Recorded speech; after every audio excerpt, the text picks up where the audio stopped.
Hey guys, welcome to another episode of Bridges of Belief. What a run. We are at the end of 2025 and even more crazy than that, Kevin, when did we start this? We started this 2 years ago. Yeah, bro, 2 years ago. 2 years ago, we were two guys with a dream. We started on Zoom. And then a few months after that, we had Jess on as a guest, which crazy. And then we had Josh join, and then Josh was going to go to America. And then we had Jess replace Josh, and now Josh is in Sydney. Anyway, we don't want to go into that. Josh might be back a few times, so get keen. But yeah, it's been a wild journey, like starting on Zoom, no mics. Thank you, Sean, for bullying us into getting mics. And now to having Nick set this all up for us. It's awesome. It's beautiful. Awesome. We He's love very it. professional. Awesome. Very professional. And Poya, why don't you take a moment and share some of the stats? Hey. Just a few of them. Just From a few our of the Spotify stats. Wrapped? All right. Let me find the screenshots. Ooh. All right. So we did our Spotify Wrapped, and there were some interesting things that popped up.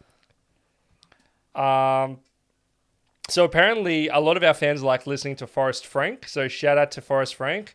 If you're in Sydney, we'd love to have you on the show. We probably can't pay you, but we, you seeing as you're a Christian brother, I'm sure you would have the charity in your heart to help a few podcast newbies out.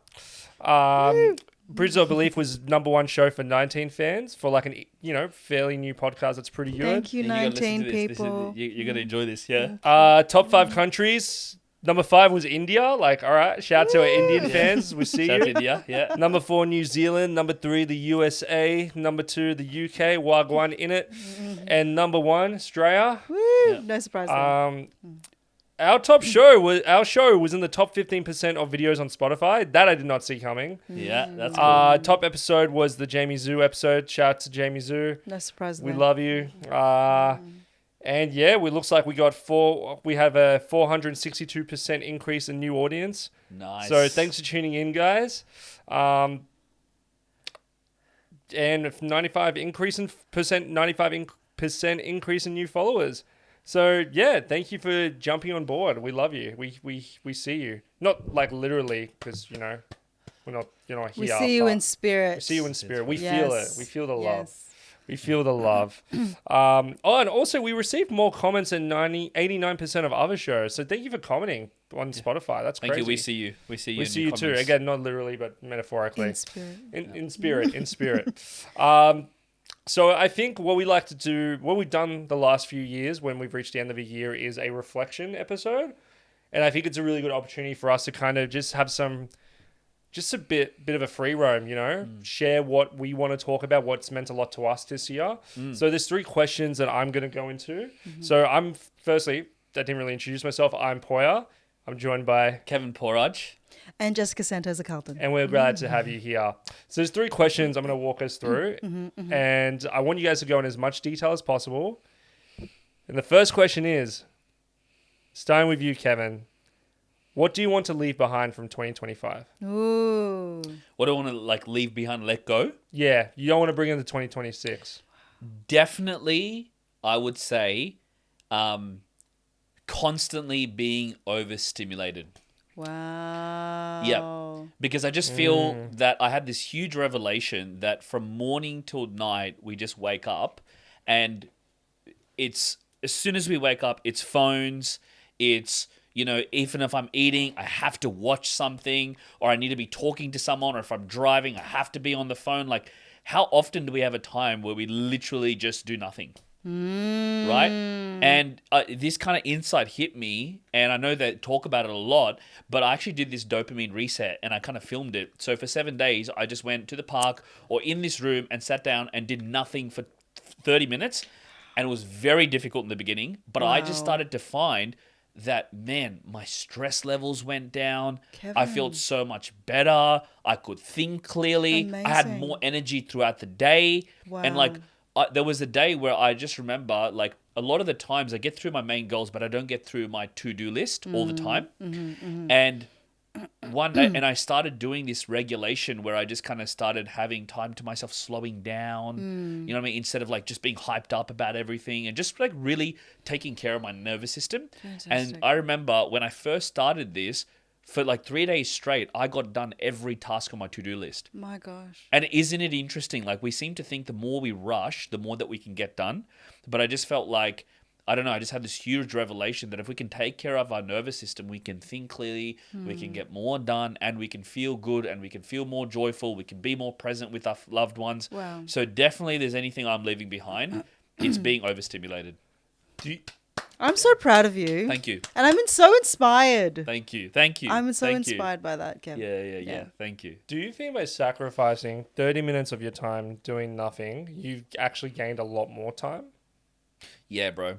Because it's very much like, the great analogy is when you're late somewhere and you start rushing and you're in the car and you're rushing to the lights, and you're rushing all the way there and you're panicking. But like, I think there's some stats that show like that rushing for like a 30-minute drive adds like maybe like 20 seconds. You've just saved 20 seconds. Great. What is that going to do? Good on you. So I think it's it's a great analogy that we could be rushing all throughout the day, thinking that we're being so productive and getting a lot done, but we're not. You know what I mean? We're not really saving any time. And to answer your question, I think I save so much more time because I can sit in front of my kids and I can be so much more present. I can get things done without constantly being stressed out and doing things from a place of stress. Wow. So absolutely. So good. So Yeah. good. Love that. Yeah. Jess. Me? What do I want to leave What do you behind want to leave behind? What are you like? I'm in ditching you. 2025? Driving off. Find your own way home. Bye. Yeah. Okay.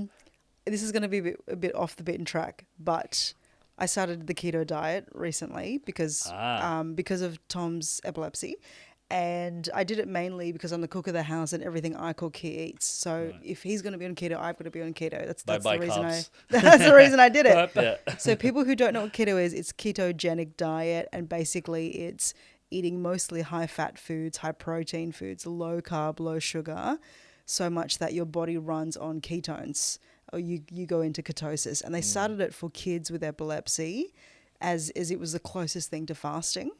So I'm eating a lot of egg and avocado, cucumber. I've had to cut out bread, rice, pasta, cut out potatoes. I love potatoes. Like, you have no idea how much I love potatoes, but I've had to cut out potatoes. It was very painful.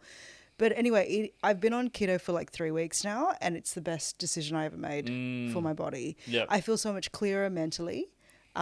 Friends of ours came over for dinner, and they're like very healthy people as well.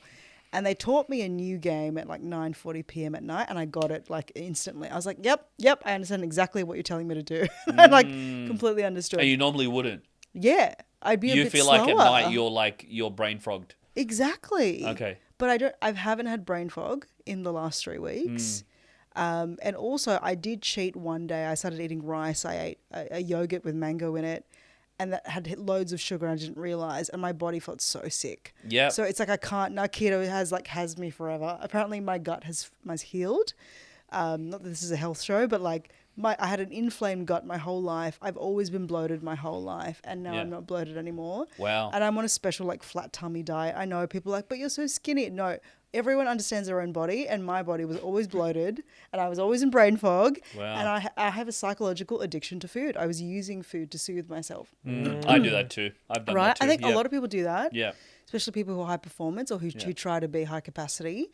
And now I realize the whole thing about high capacity, maybe similar to you, Kevin, like the whole dopamine thing, or thinking that rushing around will make you more productive, not really true. Yep. Like for me, doing less is doing more. Yep. Like I'd rather put heaps of quality into the 3 things I'm doing. Yeah. Like being married, being a mother, and running a business. I just want to do those 3 things really well. Yeah. And then I have a lot of guilt about not being a great friend. Like I would love to be a better friend, Yep. but a lot of my friends get that I'm a mother and I'm a wife and a businesswoman, and that those are my 3 priorities. Yeah. But anyway, that being said, I just realized like I was using food to soothe myself a lot, and now that I'm not using my food as a crutch, so self-telling, like just so telling of who I truly am as a person.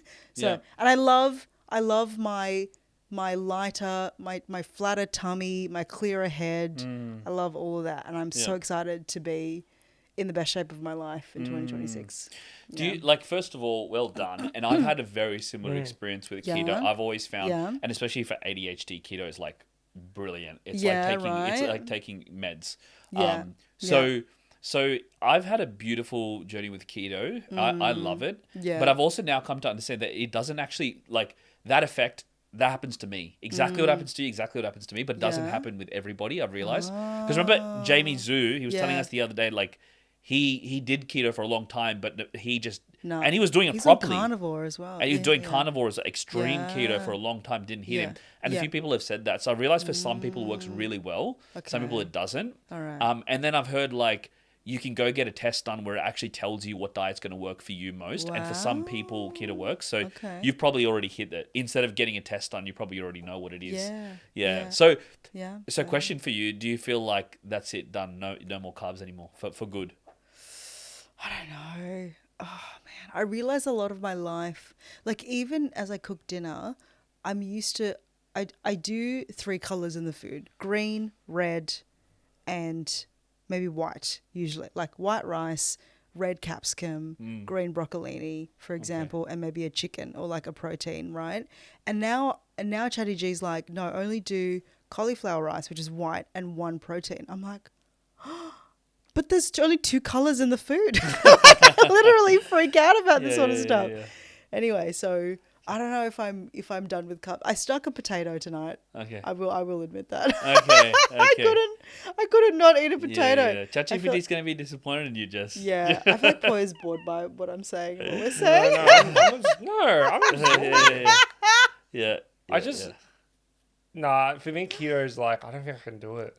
Have you tried You it, gotta Poya? try it. You gotta try it. But you gotta have like an intrinsic motivation. For I me, don't know it what was I like can healing eat. my husband. So that Yeah, was like, but that was what- enough. Have you done it before?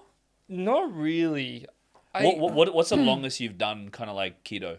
I don't if think you I've have? ever actually properly done it. I just know that like what can I substitute for carbs? Like because you get your energy from fats and carbs. Like what are Okay, so eggs, Eggs, avocado, yeah. chicken, beef. Yeah. So imagine it'd be like So you wake up in the omelets. morning, eggs and avocado. Yeah. And then in the middle of the day, let's just say chicken and could you do broccoli? Cauliflower rice. Cauliflower rice, right?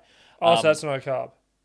Well, cauliflower is a really low carb vegetable. Whereas all the root veggies like carrot, I can't eat too much carrot. I can't eat any potato because the root veggies apparently have a really high carb. Right. Oh, so does that mean I can't eat fruit? That's okay. Berries, you can eat berries. No, Yeah. no mangoes. I know that did kill Yeah, me. nah, I'm not. I gonna do do that. sneak one Oh, square is of your mango. favorite mango? I think I do mangoes love are the best mangoes. I fruit think ever. mangoes mangoes, are like yeah. the most beautiful thing Yeah. that God has created. Yeah. Yeah, Apart from His Son Jesus. you feel like life is good when you eat a mango. It's not Yeah. that life is good. It's Yeah. like Life is great. it's like you forget great that you eating live in a mango. world that's corrupted and broken by sin, that is filled with death and hardship and pain. You bite into that mango, you taste the these like what's the word? Decadent juices. The nectar running down your mouth onto your shirt. Wow, Your hands descriptive. sticky with Wow. flesh of Yeah. mango. Yeah. And then you get to the seed. There's little bits of mango on the seed, and you just start Oh, like man. carving it with your teeth like you're a beaver making a dam. Wow. And then it gets stuck in your teeth. You get stuck in. Oh, And that's that's the a one. bit- But that's then a bit you just annoying. bring floss with you and you That's sort it out. true. But that satisfaction of getting a piece of floss, go in between your teeth, and you get that one Can you just chunk of you know, mango the washed thing, out. the thing I'm thinking, Okay, Jess? okay. It's like if can you just imagine if this is Poya right now? Imagine Poya talking about sex. I already know That'd that. be wild. I'm just saying. We could not do it on I the already show. know that mangoes would probably be better than sex for me. Really? No, I don't know. Okay, don't know. okay. Apples A fruit that I hate, I just have to like papaya. Terrible Yeah. fruit. I've never I had was it. saying, not into Terrible. papaya. Is that a fruit you'd like to leave behind in 2025? Yes, Yeah. absolutely. Like, no it's a papaya carb as well. behind. Wait, no, so- no, yeah. So go with keto, you can't have mangoes. You can't have pizza. It's like God's lolly. You know, Mangoes. a lot of the fruits. We can't eat apples. You can't have apples. No bananas. Yeah. Why do people do this to themselves? Yeah. How is this healthy? I wanna enjoy I get my it. I life. understand. Look, Yeah. I think it's like for me, like even when I talk to Poya, a lot of the times I'll say to him like, "Oh, this is happening with my diet. Oh, I noticed this." Like, I think some people are not those people that are like inner thinking, like, how does this food affect me and stuff. Like, I'm like that. I'm like that. Yeah, I think I maybe am you're now. like that. No, I'm like, because I notice that when I started doing keto, when I started doing intermittent fasting, Yeah. I'd be like, oh, in the middle of the day, I'd eat and I wouldn't get a slump. That would be the thing, because I usually get like a food coma, and I don't get a food what coma. kind of carbs It's are the you eating, insulin, Kev? baby. It's the Oh, insulin. usually like do, rice But and what rice? bread We're talking instead. white rice, brown rice? Well, basmati. Both. Basmati. Okay, yeah, Basmati's- basmati's white rice. Yeah. Yeah, I yeah. could probably have a little bit of basmati, but I'm still really strict keto. Because right no, I now. think about Yeah. what affects my body. Yeah. I'm very careful, like especially in the mornings what I eat. I try not to eat any processed food in the morning. Yeah.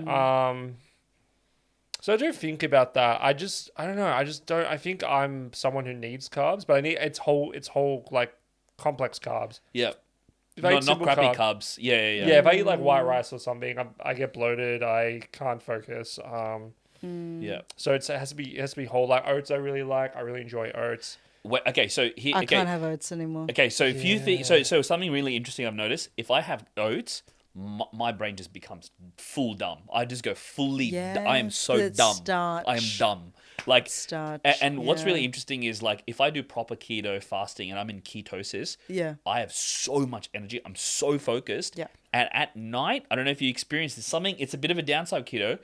I get jittery because I'm so energetic. Oh, wow. So then I started noticing I was like highly anxious and like I got to do something. Right. And then I'd eat carbs and I'm like, it increases my serotonin. Isn't that just your cortisol going crazy? It probably I've heard that's is the what thing it with is. keto. What keto does, it's like your cortisol goes up. or Yeah, something. yeah, Really? that yeah for sure. Dr. that's Mike not Israel happening to talks me. about it. I have to see That's what not he happening said. to me. Yeah, so that's what happened. Like that type of thing happens to me, and I'm just like wired, you know. But anyway, we could talk about food forever. Wow. I love that we're going into biohacking now. Oh yeah. What about you, Poya? What do I want to you? leave What do you behind? leave There's behind? so many things I want to leave behind. I'm just trying to. So I think for a minute I did zone out, Jess, because I was just like, crap, what am I going to say? Because I haven't actually like. So I'm gonna. Oh, okay. What is Poya going to leave behind? Can I prompt you? I've got two things. I'm just, Oh, no, you go. You go. screw it. I just say two. Why not? Yeah. Two things. First one's excuses. You've Okay. called me out on this, Kev. I've certain someone in my life. You know who you are. You've called me out on it recently, and you were right. And yeah, I think just excuses. I think again, going back to this idea of high agency, where you approach a problem as if you approach a problem from the angle that there's always a solution if it doesn't break the law, or if it doesn't break the law of physics, the law of morality, law of physics. Great. And I think often I make excuses. And this week I've tried to make, I even with things out of my control, I try to not make an excuse because that allows me to tap into my creativity to find a solution. For example, this is a bit of a gross one. I was meant to pick someone up yesterday, and I woke up in the morning. I stayed at my parents' house, and like I hung out with them, played with my cat, and then I went to have a shower, and I had some indigestion, so I was in the bathroom for quite a bit. I won't go into the gory Go details. into the details, bro. No, I'll tell you later. yeah. I'll tell you, I ate some very spicy food the night before. Oh, no. And then that delayed me having the shower, so then I was actually running late. And this person was very understanding. They're like, it's out of your control, the thing. And then I thought about it as I drove. I reflected on it, and I realized, you know what? If I'd woken up and just gotten ready first, like showered, brushed my teeth, all of that, by the time I would have had the indigestion and that would have finished, I could have still been on time because I would have just left. Yep. But I delayed everything because I just hung out with my family first, which is not a bad thing. And I think what I've realized is in that moment, I realized, okay, because of my ADHD, in the morning, I need to know exactly what I'm doing, and I need to prioritize getting all the necessary things done, and then I can relax. And so what I now have done is I'm creating a morning checklist. And so I'm like, once I tick off these items, then I can chill.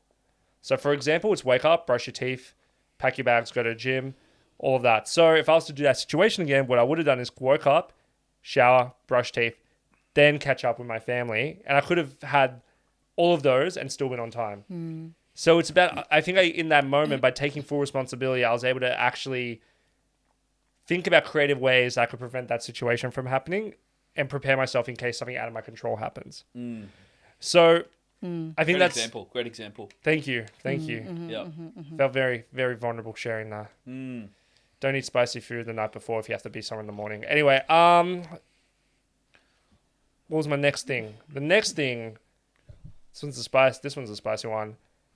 I think just like investing in the wrong friends. Oh, spicy. Yeah, and I wow. think for me, I'm a very social guy. I have a lot of friends. Yeah. And there's this idea that I heard Chris Williamson talk about, and George Mack, and I actually love George Mack. He's on another level. George Mack talks about, there's two types of friends: treadmill friends, couch friends. Couch friends are friends that when you hang out with them, you just want to sit on a couch afterwards. You're tired, you're exhausted. Treadmill friends are friends that after you hang out with them, you want to run a marathon. You want to jump on the treadmill. You want to go. And I think for me, I prioritize a lot of couch friends. And I think as well as that, I prioritize a lot of friends who I think don't understand me. I'm a very strange person. I know that I'm very weird. I have a very strange sense of humor. And it's not for everyone. I'm not for everyone. But I'm also a good friend. I'm very caring. I think I do friendship really well. What I've learned is that it's draining to be around people who don't respect you and don't make space for your weirdness. Yeah. And to be known is to be loved. And I've had this reflection recently because I've been in situations where I'm with some people and I'm like, I don't think you guys actually know me. You've known me for so long. I don't think you actually know who I am. And it's like, why am I like investing time with you when I can invest in all these other friends who actually want to hang out with me that know me?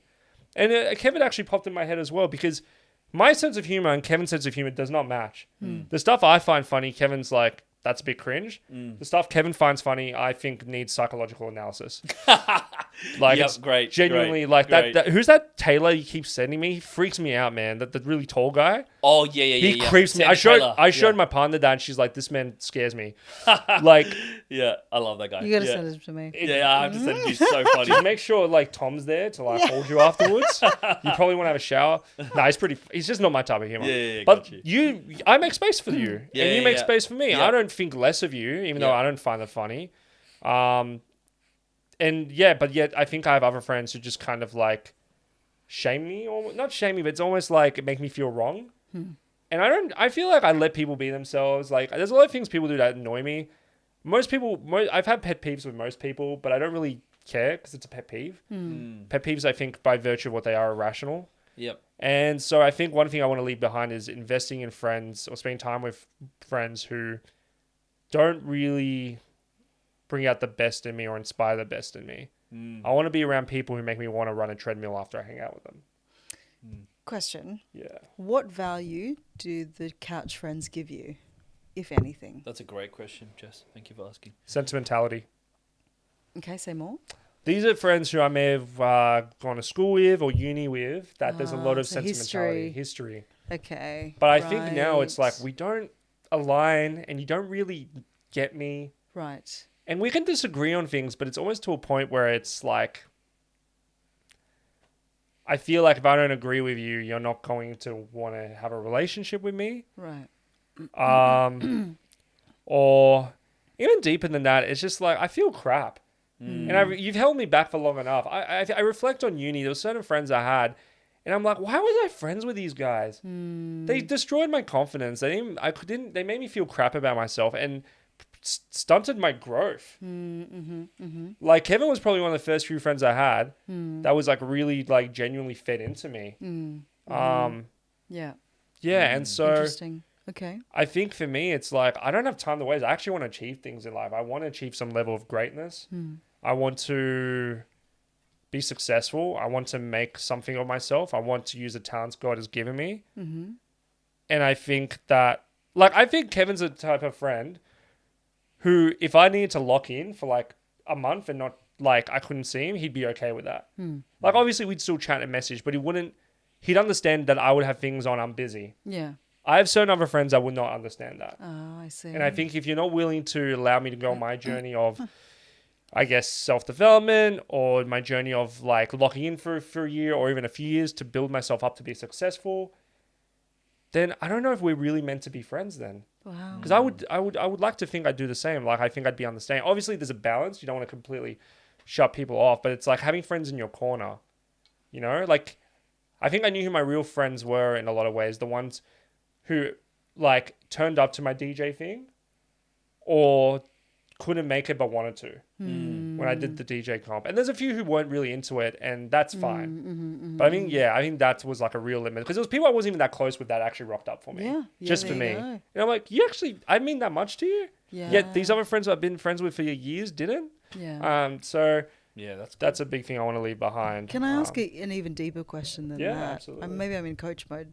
I apologize. No, go for it. What value does history and sentimentality give you, if anything?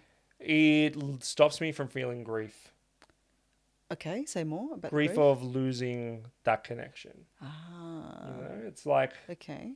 there's a grief there. It's like you reminisce, you think about your old like high school friends you don't talk to anymore, and you look at the good times. You're like, why don't we ever stop hanging out? Mm-hmm. You know, like Kevin, I think you've had this, Yeah. but then you remember, oh, they didn't have my back when X, Y, Z happened, or they didn't see me, Yeah. Yeah. or they put me down. You know, Yeah, and there's something I want to touch on there, but I'm curious, what do you think of Poya's response?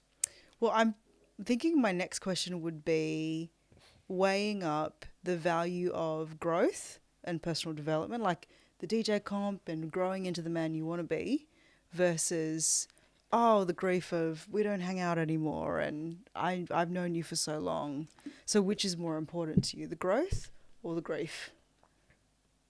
the growth's more important. Okay. Yeah. As in the growth, like, as in not feeling the grief, or Yeah. the growth's more important at this point. They're not feeling grief. Yeah, so you're it's- happy to feel a bit of grief while you grow. Yeah, And you know what? As he answers that, what I'm thinking right now as I'm kind of analyzing your conversation is that what's simply happened is that for Poya, his priorities have just simply shifted. So his priorities are no longer like maybe he was unconscious to the fact that he was just holding on because he was afraid of the grief. But now he's like, but now I value growth more than being afraid of losing the grief. it's even deeper than that. It just hasn't served me.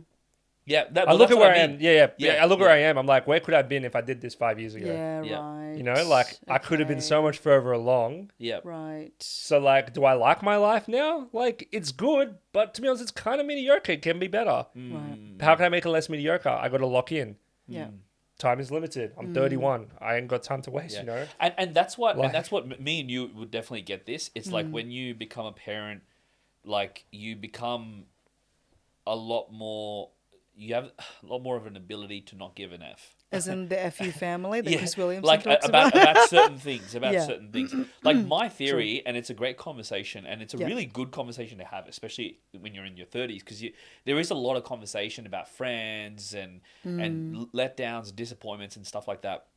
My kind of theory on this recently that's evolved around friends is, I believe that a lot of the time people might get disappointed by certain friendships, but the only thing that happened is that they didn't categorize their friends correctly.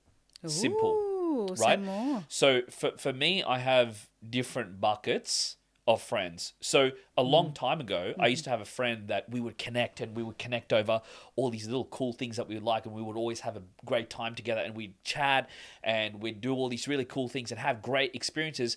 But I always felt like he didn't really have my back. You know what I mean? But before I was like, we're having a great time, so you must be my best friend. Yeah. Right? But now, as I'm growing older, I've realized now that for me, I have friends, close friends, and inner circle. In my inner circle, it's literally Poya, Lisa, and my brother. That's Yeah, it. fair enough. Because in my inner circle, those people will be the people that, like, if things go wrong, like, these are the people that I can rely on when things are going bad. Yeah. But if I'm hanging out with a friend that I'm having a mad party time with, and we're going dancing, we're going Yeah. clubbing and stuff like that, he's not a bad friend. He's just a party friend. Yeah. But the problem happens when people take maybe their party friends Yeah. and they mistake them for people who should have been there for them. Exactly. Right? Yeah. And I Yeah. think a lot of the times what we do is we might go to a Bible study and have a great connection with someone, or we might go to the gym and have a great connection with someone, but we expect something of them that they can't give simply because we have created this space for what we believe is a good friend, and they don't they don't match up with that. Does that make sense? Yeah, 100%. So what I've now realized is like, now I'm like, okay, in my inner circle, I've got Poya, I've got Lisa, I've got my brother. It's like, for these people, I'll have a great time. I'll always connect with them. I will be on a treadmill at the end, but like they'll always have my back. But the other friends, it's like, they're not bad. That I can have a great conversation, and we can be on fire in our conversations, and we can have such a great time to get together. They're not a bad friend, just because they're not going to be there for me.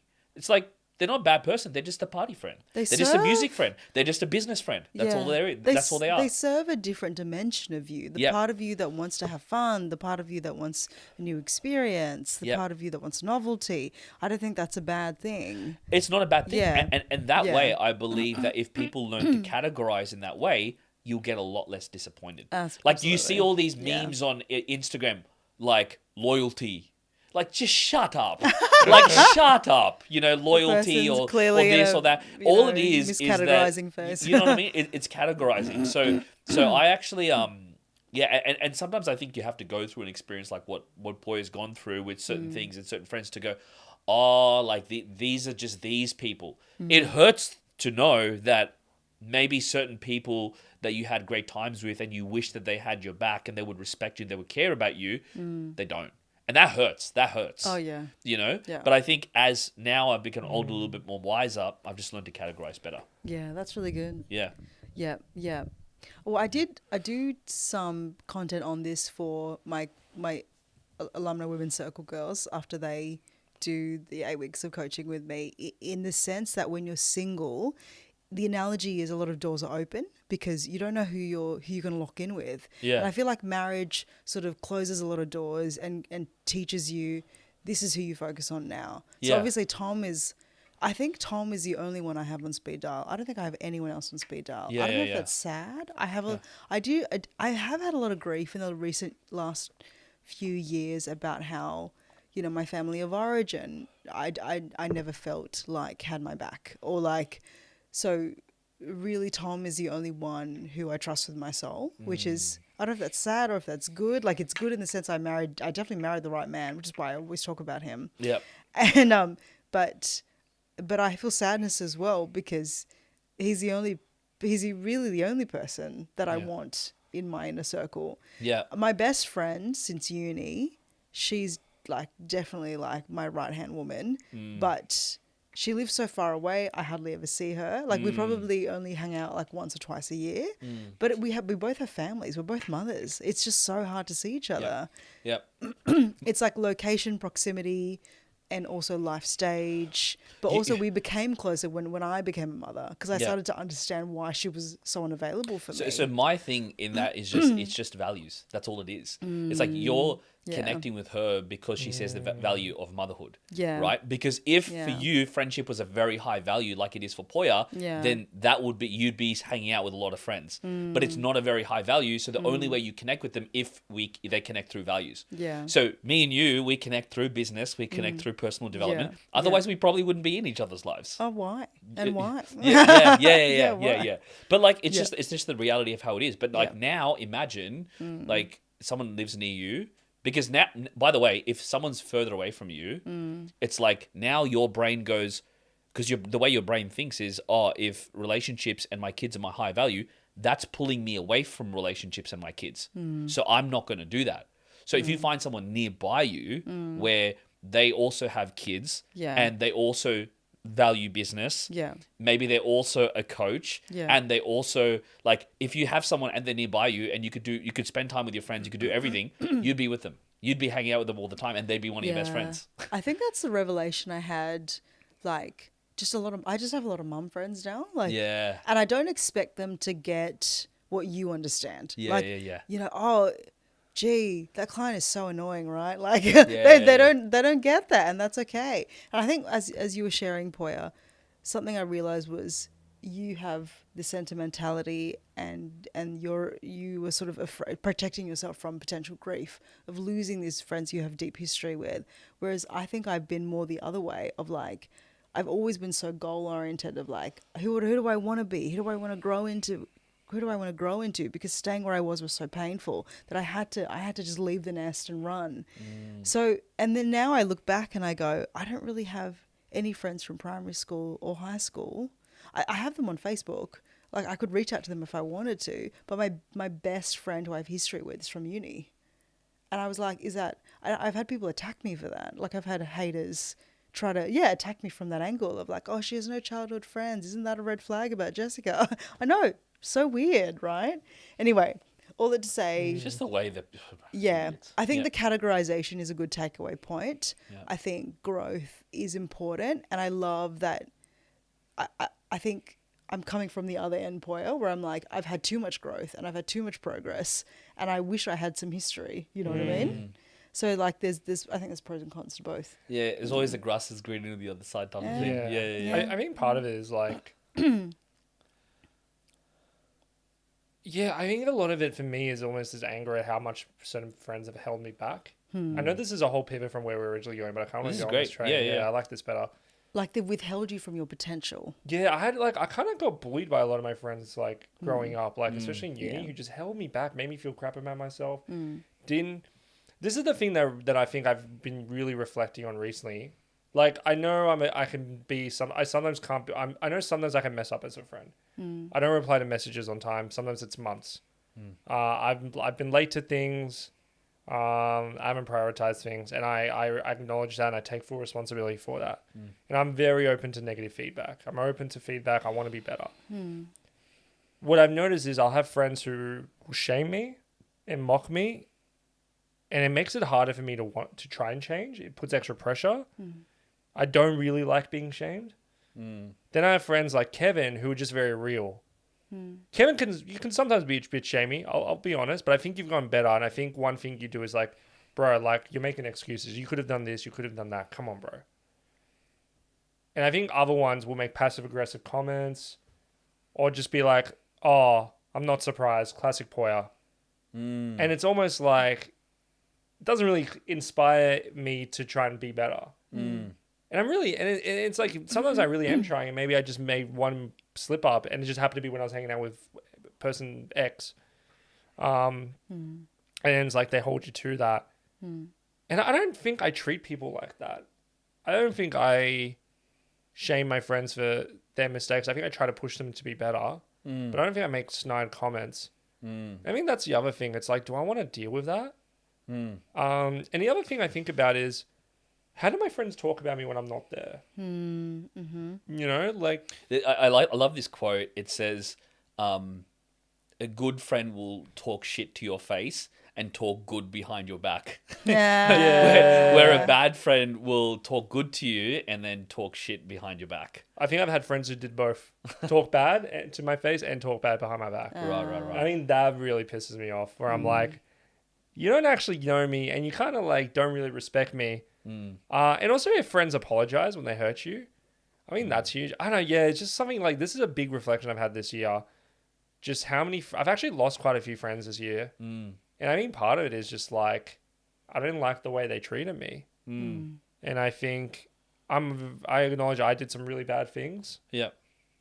I think that, but I feel that they didn't acknowledge their side. Yeah. And it's always the onus is on me to change. And it's very draining, and it's not, it's just not fair. And it's like, this doesn't serve me. Like, why would I waste my time? My time's limited. And I can invest in friends who would actually build me up, which would push me further along in my goals. I have a zero tolerance policy for people who are emotionally unsafe. Like, and not respectful. I just don't have any tolerance at all. Give me your like example of like emotionally unsafe. Well, I share an idea, and even if I don't mind if they disagree with it, but I do mind if they make fun of me. Right. I'm like, you're dead. Not you're dead to me, but I'm just like, I don't want to engage with you anymore. Has that happened? Yeah, of course. What's an example? Like, if you don't mind sharing? This was years ago, but it was an old church that I was at, and I was like starting my dating coaching business, and someone said, "Oh, you know, Jess and her dating thing." Oh. And I was like, I don't want to engage with you anymore. Yep. Like, if you're gonna make fun of me, then I have no air. There's no more air. There's no more oxygen here in the connection. Yeah. Because I can't be myself. Yeah. I think I'm so honest and so vulnerable, and I'm so like I just show up as me. I think authenticity is such a high value for me that if someone is going to treat me like that, I can't be polite to that person. It's like, why? Why would I bother? Yeah. You can't see my soul. You can't respect my heart. Yeah. I can't respect yours then. Like, no. Yeah. That's gross. Yeah. Yeah. I feel, I'm not about that energy. Yeah. I've just to let you know, Jess, I've had similar stuff. I used to have a friend group, and they don't like me for various reasons. Really? Because I am naturally I'm pretty confident and pretty out there. Yeah. And a few of these friends, and if they're watching this, they'll probably know who they are. They all didn't like me, so they all banded together and made a group. And obviously, they were having nice bitch sessions about me. But one of the things that they would say is just like, oh, he calls himself a coach, and he's this, and here we go, coach doing this, coach doing that, like giving me crap about it. And you showed them, didn't you? Yeah, and look, at the end of the day, the way that I see it is like, for me, what that represents is their own uncomfortability to take a risk, to put themselves out there.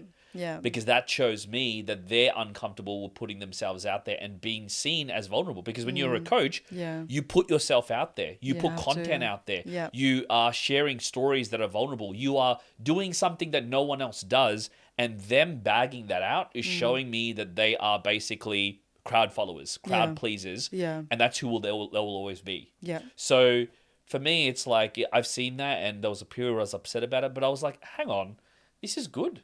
Because every single person who has walked the path of greatness has people who do this.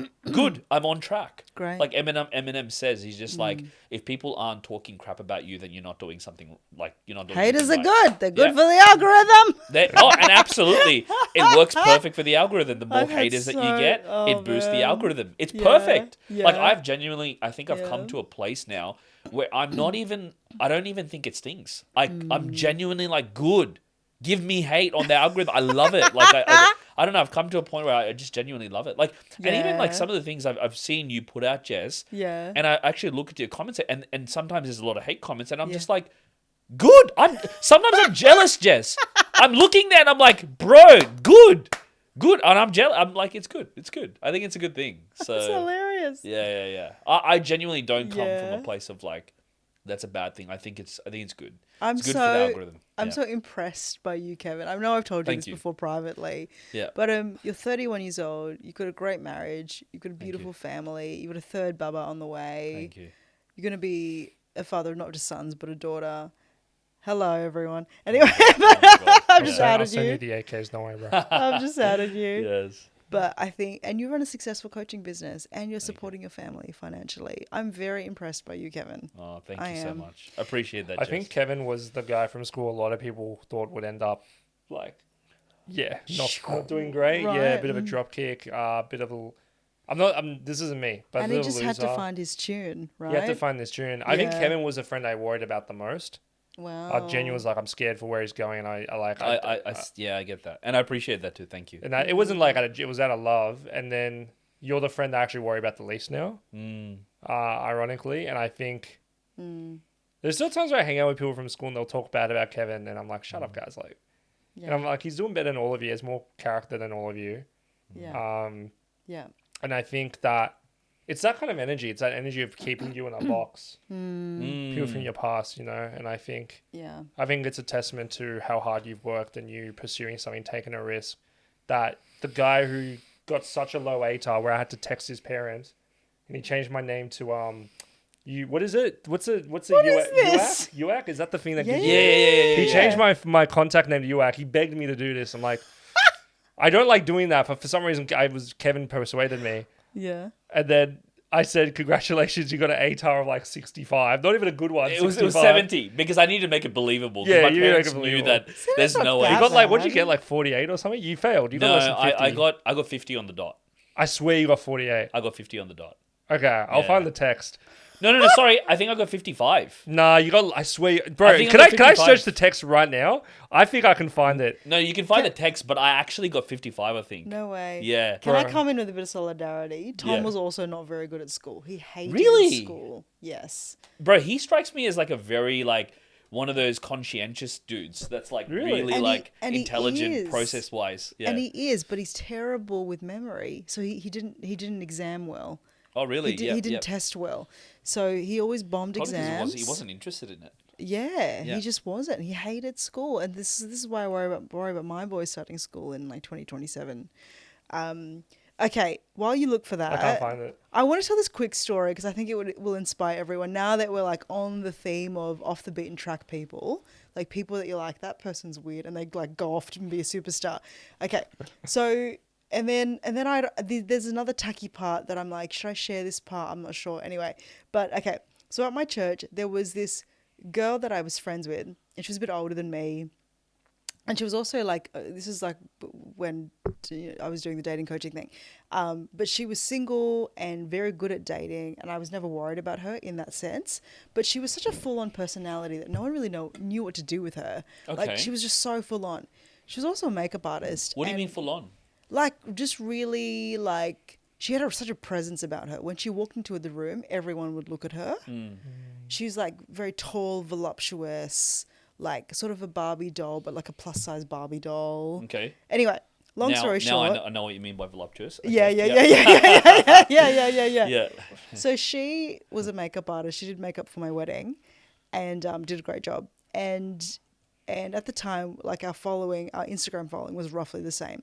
Then she went on TikTok, and then she amassed like millions of followers, like hundreds, thousands, millions of followers. Yeah. Then she won TikTok Beauty Influencer of the Year. Oh wow. Yeah. This year. So if you want to check her out, her name's Ellen Malone. Okay. Ask Ellen Yeah. Beauty. She's absolutely phenomenal. Such a queen. Like in terms of the female archetype, she's definitely a queen.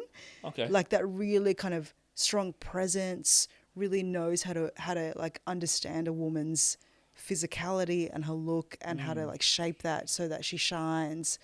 But Ellen, if you're listening to this, I have the utmost respect for you and I think you are amazing.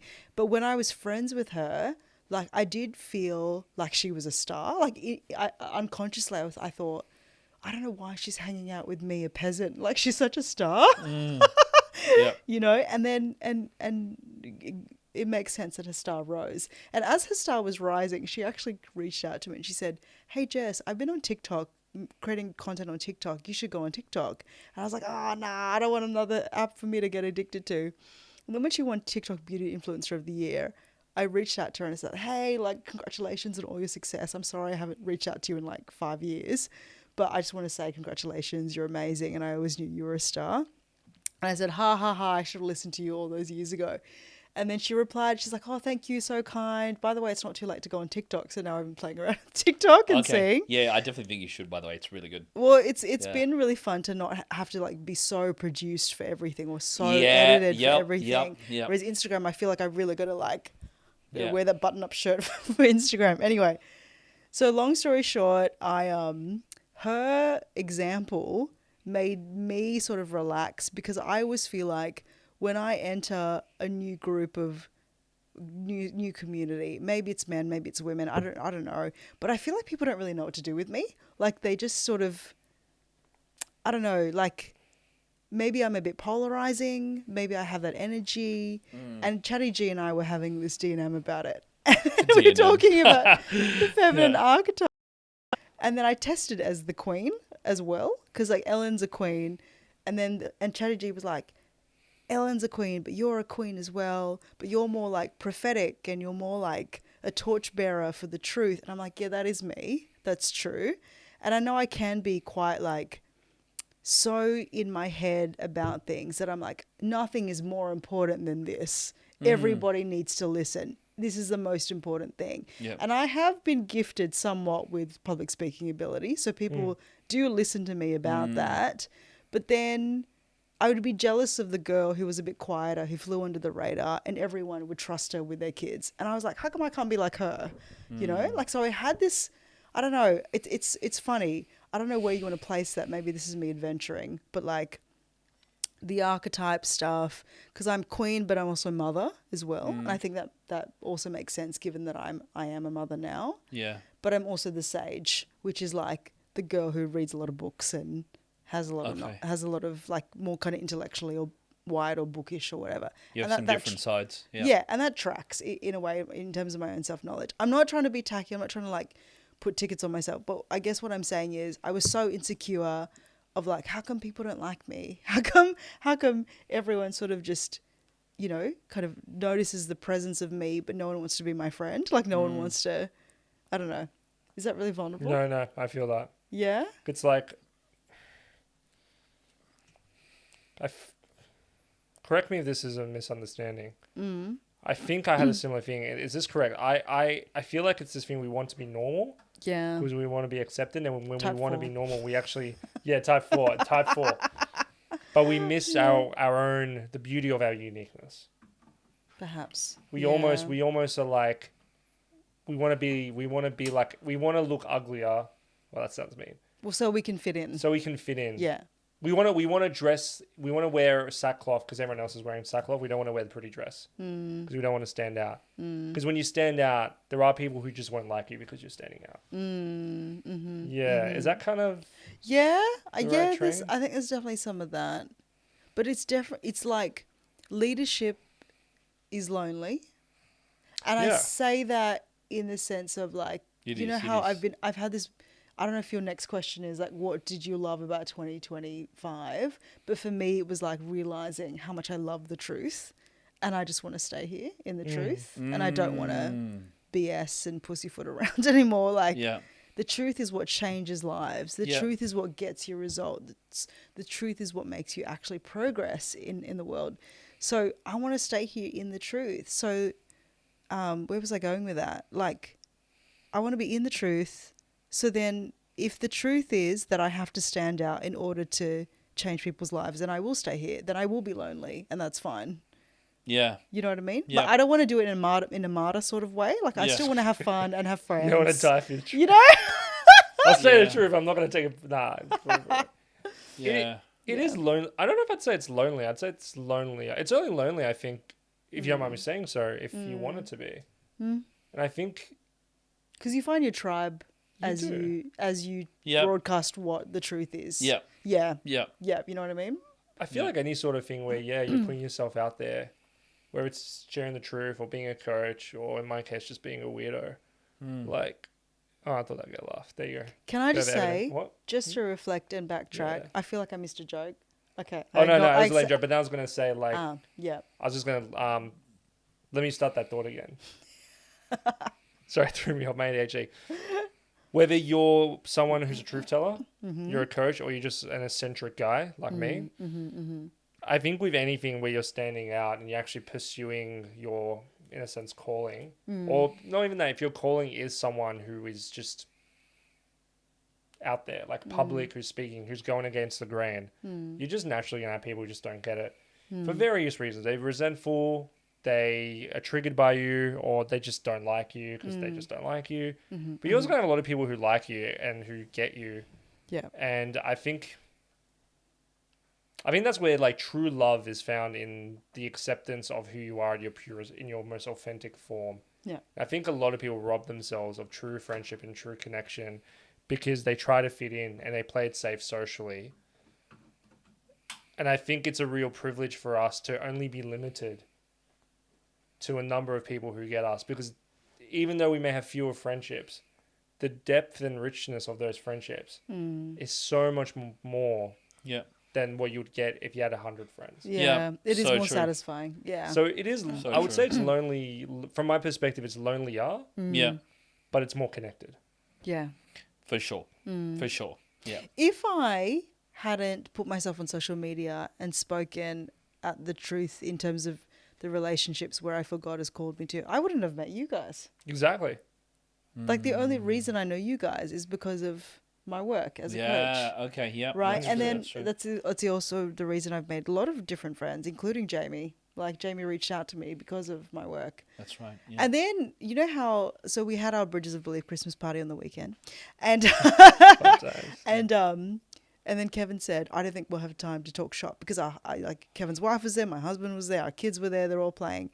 And I just thought, wow, I love talking shop. I think that's a very masculine part of me. Like, I love talking about my work. I love it so much. It's become my identity. Me too. You know, but also like I try to. That's a way that you experience friendship. Yes. That's the way that we do. Yes. We do friendship through our business. Yeah. Yeah. Through our baby called Bobby. That's what we're going to call Bridge of Belief, the kids edition. Yeah. I think I'm going too deep into this. No, Sorry. not at all. Stop This me is great. now.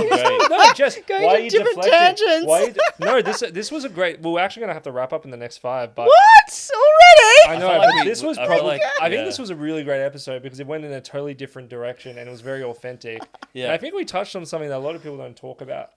Yeah. I think there's more to dig into. Like, how do you even? Where does Christianity play a role in friendships? You know, which we don't really have time to go into, but we can do that in the new year. Can we? but like- Can you do one more of those questions, and we can do like a rapid fire? Sounds good. All right. Yeah. What do you want to? You have to say this in one sentence. Yep. What do you want to change in 2025? What do you want to add? 2026? Oh, doing 2026. What do you want to change in 2026? What do you, Okay. like change, add What do I want to change? In any area of life. any area of life. Let's say you want to dress up like a dinosaur when you go grocery shopping. If only I had the onesie. Yeah. That's actually pretty fun, man. It's a good date idea. What do I want to change in 2026? Man, I would say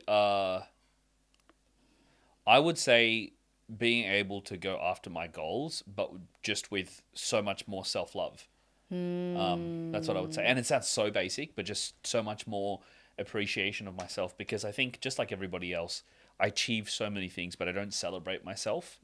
I don't celebrate myself. I feel like in many ways I try to play small because I'm afraid of what people will think, or afraid of people thinking I'm too big, or whatever it is. And I think I will allow myself to just celebrate myself and be there for myself. If that's one thing I'm going to change, that would be it.